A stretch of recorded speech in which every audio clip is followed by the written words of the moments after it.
Hello students, हमारा topic चल रहा है वर्चुअल वर्क। फर्स्ट लेक्चर में हमने आर्टिकल किया था प्रिंसिपल ऑफ वर्चुअल वर्क। यहाँ भी हम कर रहे हैं प्रिंसिपल ऑफ वर्चुअल वर्क। इन दोनों आर्टिकल्स में डिफरेंस ये है, वहाँ पर हमने एक पर्टिकुलर पॉइंट के लिए काम किया था, यहाँ पर हम डिफरेंट पॉइंट्स के लिए काम करेंगे रिजिड बॉडी के। The necessary and sufficient condition, इस आर्टिकल में हमें दिया गया है कि कोप्लेनर फोर्सेस हैं जो डिफरेंट पॉइंट्स पर एक्ट कर रहे हैं, तो इक्विलिब्रियम में होगी बॉडी कब? जब algebraic sum of virtual works done by the system of forces in any small virtual displacement is 0। जो एल्जेब्रिक सम होता है वो इक्वल टू होता है आर के। ये हम कर चुके हैं पहले, फर्स्ट चैप्टर में भी हमने किया था। तो आर 0 होगा और इक्विलिब्रियम की कंडीशन दोनों इफ एंड ओनली इफ होंगे। ये हमें प्रूव करना है। जो गिवन है उसके अकॉर्डिंग हम लेके चले। वो कोई पॉइंट है जहाँ पे फोर्स एक्ट कर रहे हैं, एक्स वाई एक्सिस हमने लिया, हमने फोर्सेस लिए F1 F2 up to so on, और उनके लिए पॉइंट्स लिए, क्योंकि यहाँ पर एक पॉइंट नहीं, हमें डिफरेंट पॉइंट्स चाहिए, इसलिए हमने F1 के लिए पॉइंट A1 कंसीडर किया। हम पहले एक फोर्स के लिए काम करेंगे। हमने माना F1 फोर्स एक्ट कर रहा है A1 पर। We shall find the virtual work done by the force F1 acting at A। एक A1 के कोऑर्डिनेट्स लिए हमने x1 y1।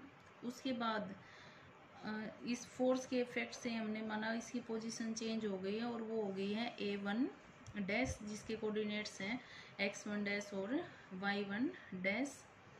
अब एंगल हमने लिया थीटा, और x1 is equal to r cos theta and y1 is equal to r sine theta. R theta की form में हमने पोलर कोऑर्डिनेट्स ले लिए A1 के। Suppose the body undergoes a small virtual displacement, जो हमें गिवन है, कंडीशंस वही रहेंगी।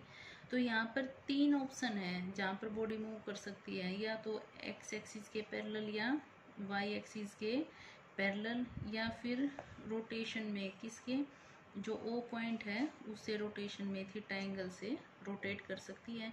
ये तीनों वे हमने कंसीडर कर लिए। अब ये A1 पोजीशन हमने ली थी, यहाँ से न्यू पॉइंट हमारा आया है A1 डैश। तो इसमें जो चेंज हुआ है इसको हमने मान लिया A, और इसमें जो चेंज हुआ है Y के पैरेलल उसको हमने मान लिया B। अब हम कोऑर्डिनेट्स फाइंड आउट करेंगे x1 डैश और y1 डैश। x1 डैश को फाइंड आउट करने के लिए OM1 प्लस AB, ये डिस्टेंस हमने ले ली OM1 प्लस AB। यहाँ पर OM1 की वैल्यू हम इस ट्रायंगल से फाइंड आउट करेंगे OAM1 से, जो एक राइट एंगल ट्रायंगल है। यहाँ से OM1 की वैल्यू आ गई OA cos theta plus alpha, plus AB की वैल्यू है A, इसको हमने पुट किया। नेक्स्ट y1 डैश की वैल्यू फाइंड आउट करने के लिए हमने लिया y1 के लिए M1A प्लस BA1 डैश, जहाँ पर इसकी वैल्यू B है, और M1A की वैल्यू हम इस ट्रायंगल से फाइंड आउट कर लेंगे। वैल्यूज को पुट करके हमने सोल्व किया, हमें मिला y1 plus x1A plus B। अब virtual displacement of A1 parallel to x axis, parallel to x axis कितना डिफरेंस आया था, x1 डैश माइनस x1। जो डिस्प्लेसमेंट जो चेंजेस हुए हैं उसके लिए हमें पहले x1 था पोजीशन थी, उसके बाद x1 डैश हो गई, तो जो ये चेंज आया वही हमें देखना है, यही डिस्प्लेसमेंट है। तो x1 डैश माइनस x1 और y1 डैश माइनस y1 हमने फाइंड आउट कर लिया। अब रिजोल्व पार्ट्स हैं x1 और y1 फोर्स F1 के एक्सिस के रिस्पेक्ट में। वर्चुअल वर्क डन हमने लिखा algebraic sum of virtual works done bye x1 and y1, यहाँ पर वैल्यू पुट कर दी, ये आपको मिल गया F1 फोर्स के लिए वर्चुअल वर्क। सिमिलरली हम F2 फोर्स के लिए F3 और ऐसे सब के लिए निकाल सकते हैं, और उनके एल्जेब्रिक सम देंगे तो ये समीशन की फॉर्म में आ जाएगा। अब the condition is necessary, necessary condition में हमें दिखाना है कि अगर बॉडी इक्विलिब्रियम में है तो जो अलजेब्रिक सम है वो 0 हो जाएगा। ये हम पहले कर चुके हैं सिंपल के केस में किसी पर्टिकुलर पॉइंट के लिए।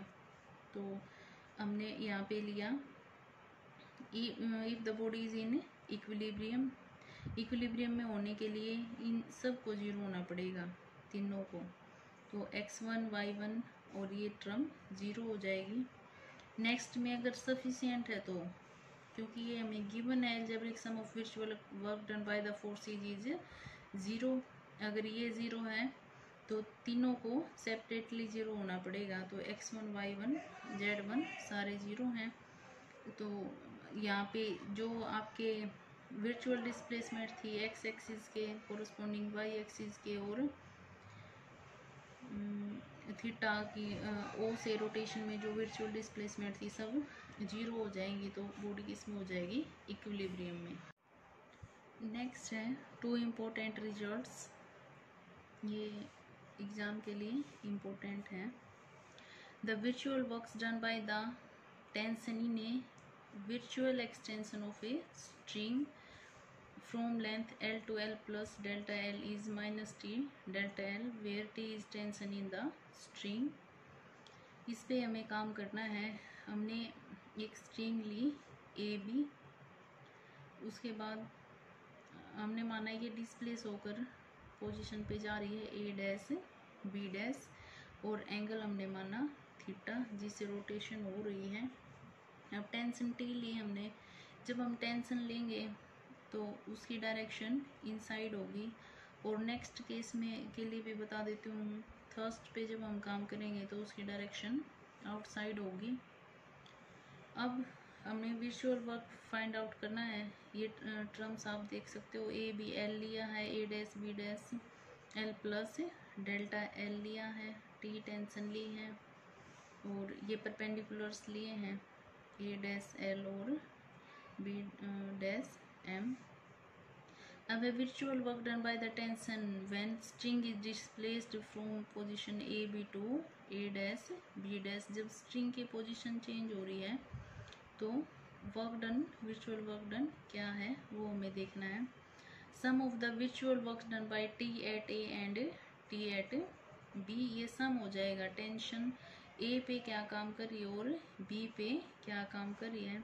उसके लिए हम देखेंगे टी इंटू ए एल, हमने वर्क डन का फॉर्मूला किया है, उसमें ए इंटू ए एल मतलब जो आपकी डिस्टेंस डिस्प्लेसमेंट के बाद आई है, T into A L minus T into B M.